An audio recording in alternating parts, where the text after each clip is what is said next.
The Galactic Council chambers fell silent as the emergency transmission crackled through their sophisticated communication arrays. Ambassador Zethkar of the Velen Confederacy stared at the holographic display with mounting horror, his four eyes widening as the data streams painted an impossible picture. "This cannot be accurate," whispered Council Leader Mirathes, her translucent blue skin shimmering with anxiety. "The readings show impossible velocities, impossible energy signatures."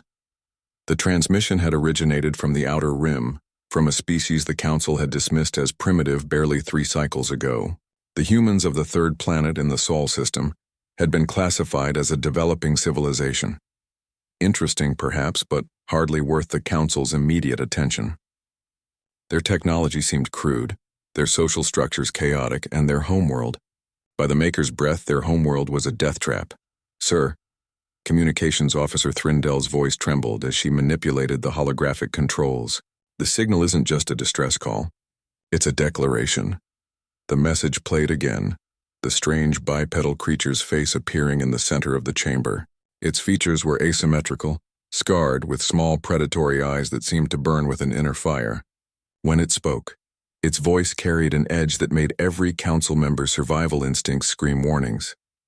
"This is Admiral Sarah Chen of the United Earth Defense Fleet. 3 days ago, our colony ship New Horizon was attacked and destroyed by unknown vessels in the Kepler 442 system. 437 families gone." The human's jaw clenched and something dangerous flickered across its expression. "We know you're out there. We've been listening. We've been learning. And now you're going to learn about us." The transmission cut to external footage that made several Council members physically recoil. Ships emerged from what humans apparently called hyperspace, massive angular vessels that looked more like weapons than transports. But it wasn't their size that terrified the assembled aliens. It was their design philosophy. Where Council ships were elegant curves optimized for efficiency and comfort, human vessels were brutal pragmatism made manifest. They bristled with weapon systems that seemed to violate several galactic treaties on excessive armament. Their hulls bore scorch marks and impact craters that suggested they'd been built to endure and dish out tremendous punishment. "By the 7 moons," breathed Councillor Rhett Haz, his chitinous exoskeleton clicking nervously, "their ships are armored like fortress worlds. What manner of existence requires such violence?" The answer came from the Council's xenobiology expert, Dr. Cassara, whose research into the Sol system had been gathering digital dust in the archives. "Earth," she said quietly, "is what we classify as a Class 13 death world. Gravity nearly twice galactic standard. Atmospheric pressure that would crush most of our species. Weather systems that routinely generate destructive forces equivalent to tactical weapons. And the life forms." She gestured and the hologram shifted to display Earth's ecosystem.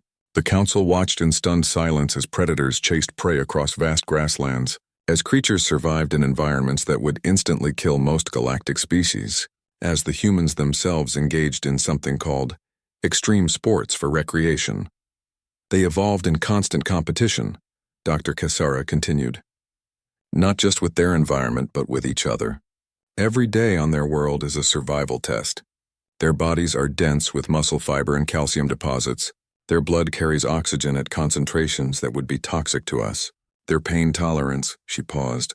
"They have recreational activities that involve deliberately inflicting controlled injuries upon themselves. The implications hit the chamber like a plasma storm. These weren't just another species seeking to join the galactic community. These were apex predators who had clawed their way to space travel through sheer, bloody-minded determination. The attack on their colony wasn't an act of war. Ambassador Zethkar realized with growing dread. It was a provocation.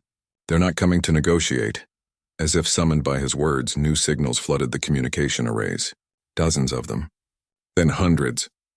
Human vessels dropping out of hyperspace across the galaxy's rim, their courses plotted with mathematical precision toward known Council territories. Admiral Chen's voice echoed through the chamber once more. "You killed our children while they slept. You thought we wouldn't notice, wouldn't care, wouldn't be able to reach you." A cold smile spread across her scarred features. "You were wrong on all 3 counts.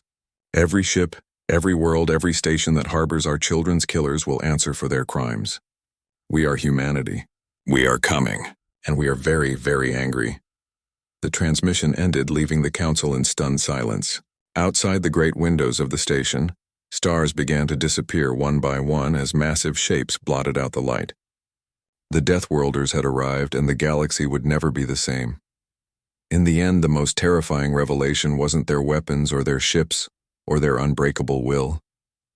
It was the realization that humanity had been holding back, that everything the Council had observed had been their peaceful exploration fleet, not their military. Now the galaxy would learn what happened when Earth's children were threatened. The age of humanity had begun.